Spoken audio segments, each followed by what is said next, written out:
All right, guys, I got another cool one for you. I really like these. I was going to put this in my Ford, but I don't think I am. I still don't think I have found the right radio for that truck. So this radio is going to be on sale. It will be on the eBay store and on the website. This is a used Cobra 75 all-road.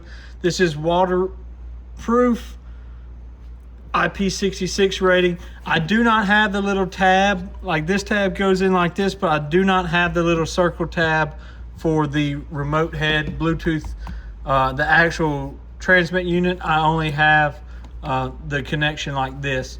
But anyway, I'm going to show this to you. This is AM FM, just an all-around pretty cool little radio.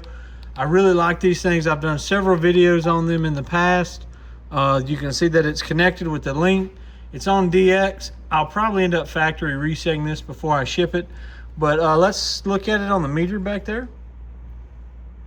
Oop.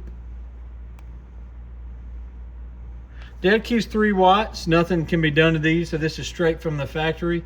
Hello. Swings a little over 10 on peak, not too bad. Let's listen to it on the shop radio. Hello, 1, 2, 3, 4. Hello, 1, 2, 3, 4.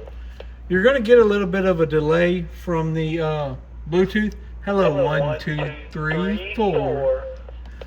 But let's listen to it now. The shop radio on it. Let's make sure we got the volume's turned up. Hello, 1, 2, 3, 4. Hello, 1, 2, 3, 4. Audio check. Pretty loud. Let's try this. Hello, 1, 2, 3, 4. Breaker, breaker. Bump, bump. Corncob CB shop. Yeah, the Bluetooth gives it a little bit of a delay, but it's not enough to really notice or worry about. I do like this radio. I think this has great potential. I'd like to see Cobra do a little bit more with this. Maybe give us something with sideband in this form factor, something like that. But if you've got a Jeep or something, mud truck, something that's exposed, I would definitely recommend this radio. 73 guys, thanks for watching. CorncobCBShop.com and Corncob Customs on eBay.